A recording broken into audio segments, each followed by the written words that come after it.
For Christmas, I gave my sibling a DNA test kit from Ancestry.com. And this chart that I have up here, I think best illustrates what I was hoping to achieve by giving it to him. As the chart shows, this is what's referred to as a fan chart, and I'm in the center, and my parents are in the next generation, the next ring. Then we have my grandparents, great-grandparents, great-great-grandparents. And if we zoom out here to a 30,000 foot view of this, and we could see that there are some, we get all the way out to the seventh generation out. This would be our great-great-great-great-great-grandparents, our fifth great-grandparents out here, my fifth great-grandparents. And on this other ring here, there's blanks for these missing seventh generation grandparents. And who are they? Where did they come from? I know by looking here at this ring number 1, 2, 3, 4, the fourth generation, you'll see I have all 16 names filled in. And in the next generation, I've got some blanks in there. But I know where these folks came from, right? So this ring over here that is my grandmother, Geraldine O'Malley.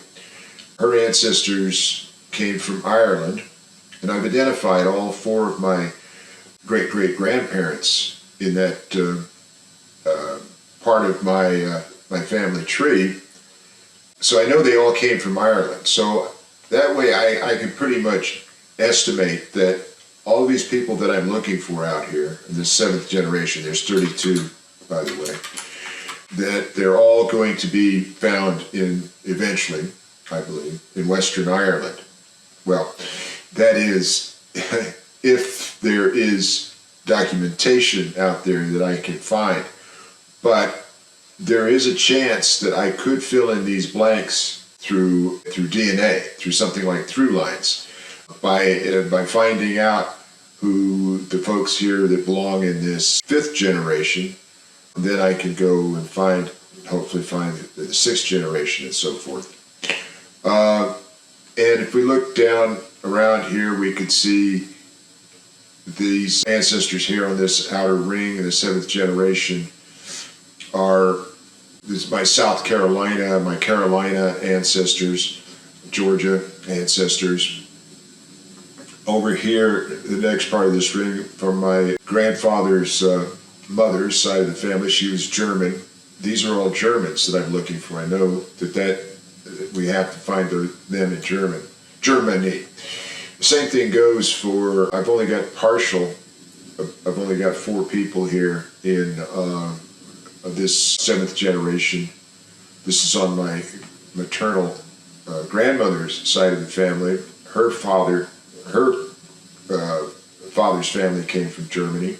So I know that I'm looking for these people here in Germany, not in some other part of the world.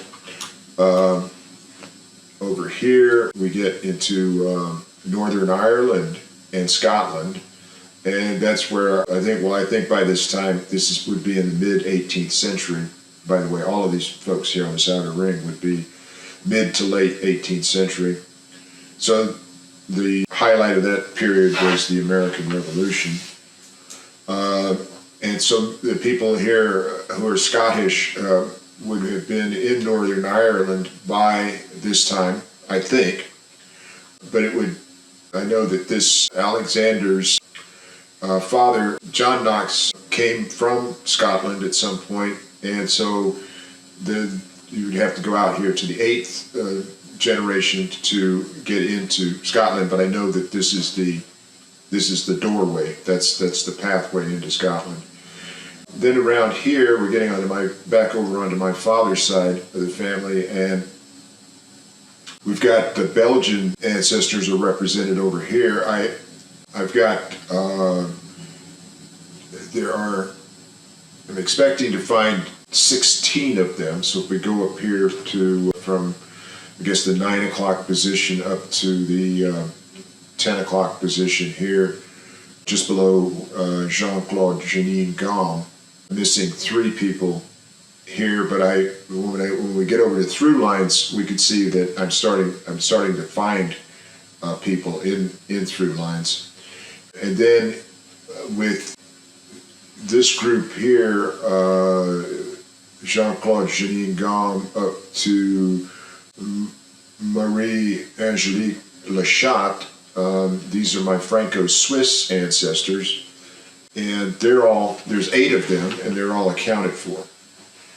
So I don't really need to expend a lot more energy in here. And I guess if you looked out more generations, if I expand this out to 9 or 10 generations, or 8 or 9 generations, you'd say that these are all well accounted for. Then we get to my father's British Massachusetts ancestors, and it indicates that I'm missing 2 of them.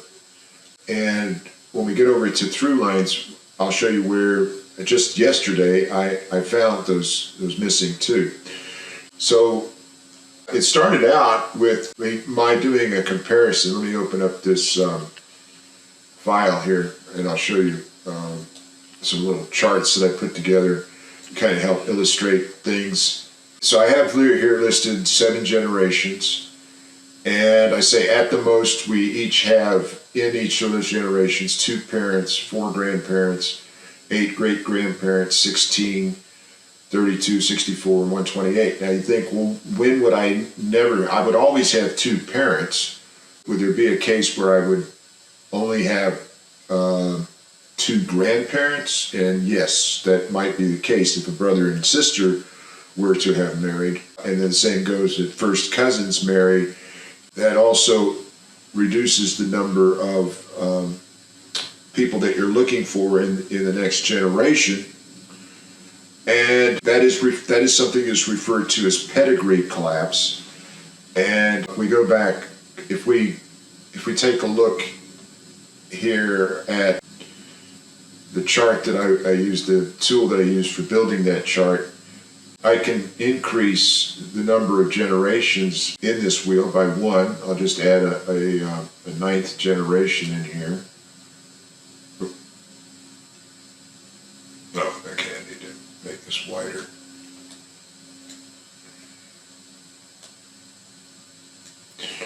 And then regenerate the report. Now if I go around over here to, oops, color change. Yeah, so here we're looking at Prothero Morgan. Evan Prothero married Elizabeth Morgan, and her brother Solomon Morgan married Mehitabel Ludlow. So what we find when we go into the previous generation, we find that William Morgan is listed twice. His spouse, Frances Hendricks, is listed twice. This is an example of pedigree collapse. There's really no other way to effectively show this. I would like it if there was like some sort of color coding here that would help to indicate maybe a numeric value indicating this is the first instance, this is the second instance, and possibly more instances. They could potentially be the grandparents of Sarah. I don't know who Sarah's parents were, but that is one avenue to look at, that potentially you're not looking for someone new, you're looking for someone whom you already have in your database. So I won't comment any further on that, but just pointing out that's one of the things that we're up against when we're trying to find people. So now going back over here to through lines, I have both. Oh wait, I'm sorry. I'm going to continuing looking at this chart on this column here, I'm indicating what I have documented. So my parents, 2 parents, my 4 grandparents, my 8 great-grandparents, and so forth. I'm missing some over when we get to 5th, 6th, and 7th generation. You can see I'm missing some. I've got only 26 in the 5th generation, 34, almost half the number in the 6th generation, and far less than half in the 7th generation. And we could see that where, for example, in Ireland and in Germany, at somewhere past the 4th generation, at the 4th generation, I hit a brick wall, and I haven't been able to get past that. But this helps me to understand where I need to focus. Now, and this is another way of expressing that, because if you'll see, for example, considering that my maternal grandmother was 100% Irish, she's 25% of the mix. She's one of my 4 grandparents, so that accounts for 25% of the what I call the known percentage. Those 4 known ancestors account for 25% of the whole, and I have so that means when we get to the 7th generation, where we're 5 times great grandparents, we need to have there's 32 are missing, and that is what we saw when we looked at that chart. And so this is just another way of looking at that, and it breaks it down not by surname but by location that they came from. So by the time we got 4 generations out is when, well, all of my ancestors have been identified. Not all of them have arrived yet in the United States. So this is in the middle of the 18th century and before the American Revolution. So 13% of my ancestors are living in Flanders, 6% were Franco-Swiss, 6% British Massachusetts, 25% Western Irish, 13% British Carolinas, 13% Bavaria, 6% Saxony, 6% Upper Rhine, and 13% Scotch-Irish. The next thing we want to do here is to go back over here and look at through lines, and then I want to show you how I made this discovery. You can't really see it because right now we're looking at after the fact, but these folks here, Maria Park, Elizabeth Holland, Hannah Stearns, were marked as potential ancestor, and they had like a red border around. Eldad Corbett was not even on here yesterday. I didn't mean to put these folks out of that potential state, because I don't accept these, and I'll show you why. I think I'll show you why first before I get down into Hannah Stearns here and Eldad Corbett. So if we back up here to the 4th generation, I have an ancestor here whom I know only by her first name, Louisiana, and there's variations of spelling on her name. I don't know if it's in her profile here, it should be, but she is known by a variety of names. Louisiana, and Luciana are just 3 of them that I think of. And so we've never known her last name, because every time she appears in anywhere, like, for example, her husband died before 1840, and she appeared he died before 1820. Is that right? Let's see here. Okay, it's not death of husband. So he died in 1810. So she appears in the 1820 census. Her name is listed. She is the head of household, but she's listed as Louisiana Dobbs. So where does this Parks come? I have no idea how it got in here, but a lot of people have accepted this, and it says that he was born in Sutton, Massachusetts in 1733, and died in Marlborough, Vermont in 1795.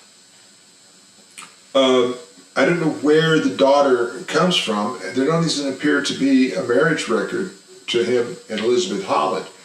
So, and you go and you look at these hints, and they nothing connects him to Louisiana. So I'm completely clueless as to why, he is listed as her ancestor.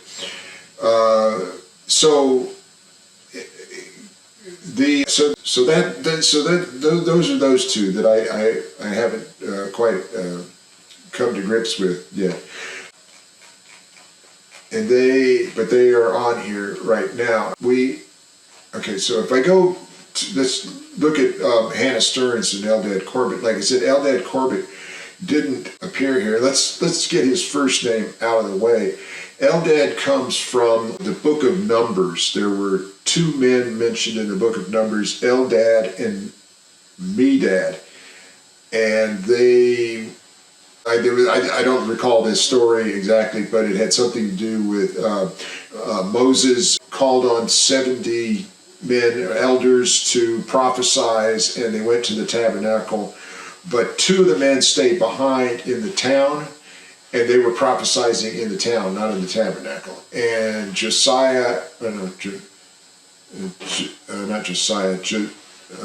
Joshua complained to Moses about this, and Moses said, well, I'd rather have, I want everybody to prophesy, is the way he put it. So anyway, that's where that name comes from. But like I said, he was here, and then Hannah was listed here, and she wasn't listed as Hannah Stearns. It was one of these kind of cases where somebody has taken a bunch of names and put names in parentheses. So I don't like that, because I prefer that the name appear as it appeared in their lifetime and would have appeared on documentation. And then I prefer that you not put a title on someone just because they have a title, and it's questionable when they're labeled as Sir so-and-so, and when it turns out they're not anywhere near Sir so-and-so.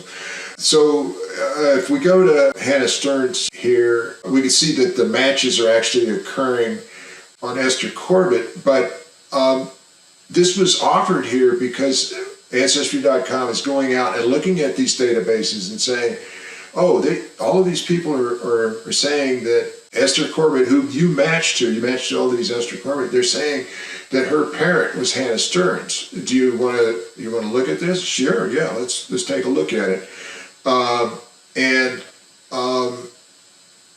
It told me that where she was born, and then there was a marriage record for a man by the name of Eldad Corbett.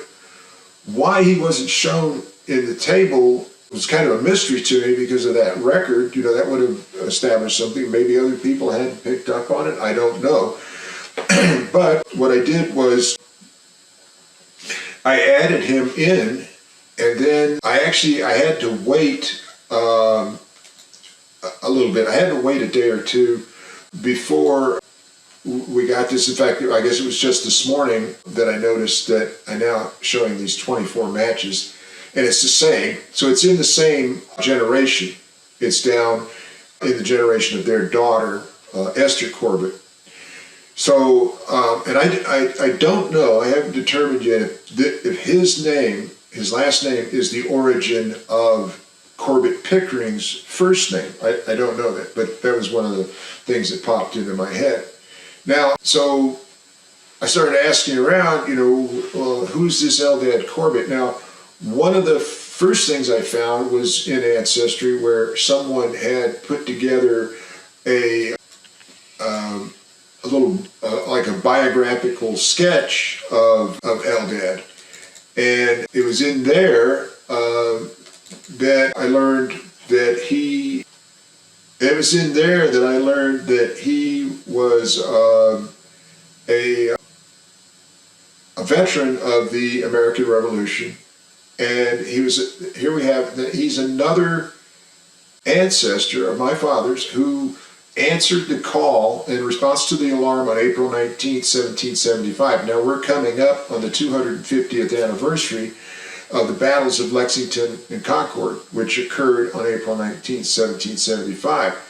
And so this is saying that Eldad Corbett, Merrifield, Massachusetts, which is now called Rowe, Massachusetts, R-O-W-E, was a private in Captain Oliver Avery's company of Minutemen, which marched on April 21st, 1775 in response to the alarm of April 19th, 1775.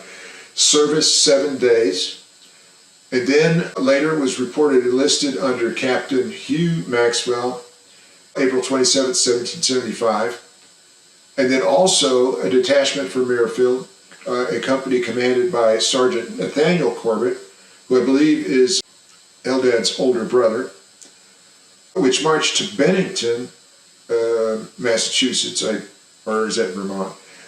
I have to look that up, by order of General Stark, and that was April 15, 1777, for a total of 7 days then.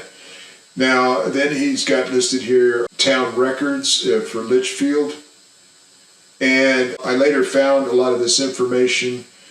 I saw in a census record where I saw Ziba Corbett, Eldad Corbett, and Nathaniel Corbett are listed. And I think this was later on in New York State. That's where they later went. And in fact, later on, I guess descendants of either Nathaniel or Ziba, I'm not sure, but not descendants of Eldad, created a town called Corbettsville up near Binghamton, New York. So this paragraph here on the Massachusetts soldiers and sailors, from there I went and I found those entries. So I found these two listings here, and this one here is saying that I was mentioning Captain Oliver Avery's company of Minutemen, which marched April 21, 1775 in response to the alarm. And so that's the information that's in that PDF file that somebody put together. And then the third is the reference to Quebec. And that is for Eldad Corbett. Then when I was looking at Hannah Stearns, and if I bring her up in Through Lines and I go to her profile, I got a couple of hits saying that they think they'd found ancestors for Samuel Stearns and Hannah Trask. I went and checked that out. There was connections saying that this daughter, Hannah, daughter of Samuel, married Eldad, so that to me convinced me that I had found the right place. So Samuel Stearns, he also showed up, and I found, I haven't really I haven't gone into Fold 3, for example. That's one place I should go for him. But I found an application from a number of years ago for one of his descendants to the, I think, the son, this was the Sons of American Independence, or the Sons of the American Revolution, or something to that effect, similar to the Daughters of the American Revolution. And this was from that application, and it says Samuel Stearns of Billerica, Massachusetts, served as a private in Captain Solomon Pollard's company of militia in Billerica, Colonel Green's regiment, which marched on the alarm at Lexington, April 19, 1775. He served 2 days. If you look at his age there, he would have been in his 50s, or 40s, I should say, in his late 40s when he served in the, actually, I guess he would be in his 50s, right? In 1775 on April 19th. So he served only 2 days, but he did answer the call. And so Samuel, like I said, was the father of Hannah, and Hannah married Eldad. And they were the grandparents of Tamar Denny. And Tamar was my great-grandmother's grandmother. So it was Della DeBacker's grandmother, Tamara Denny, her grandparents. So that's how close we're talking here. And then we have Eldad. He, like I mentioned, he's listed 3 times in the Massachusetts Soldiers and Sailors of the American Revolution, which is just a compilation of muster rolls. So there's also going to be, I expect to find things. I think I found a card, but I did find something in fold 3 about that. And then just to repeat that he married Hannah Stearns. They were married July 20th, 1775 at Mendon, Massachusetts, which is important because that's where the Pickerings lived. Now, I'm not sure if, they knew each other then, because this family moved to New York at some point, moved to upstate New York. Tamara Denny would have met Dr. John Denny, I guess in New York. Or I guess she was, I think she was born in Susquehanna County, so Susquehanna County, Pennsylvania is just south of Bingham, New York. I've never been there before, but now I'd like to go because I've seen some photographs of tombstones, but the photographs are very low res. You can't make out anything on them. So that would be nice if they were of a higher resolution. So those are the discoveries that I've made and how I found it. So until next time, see you later. Bye. So to everyone listening, keep asking those questions. Keep digging into those family trees. You never know what you might find.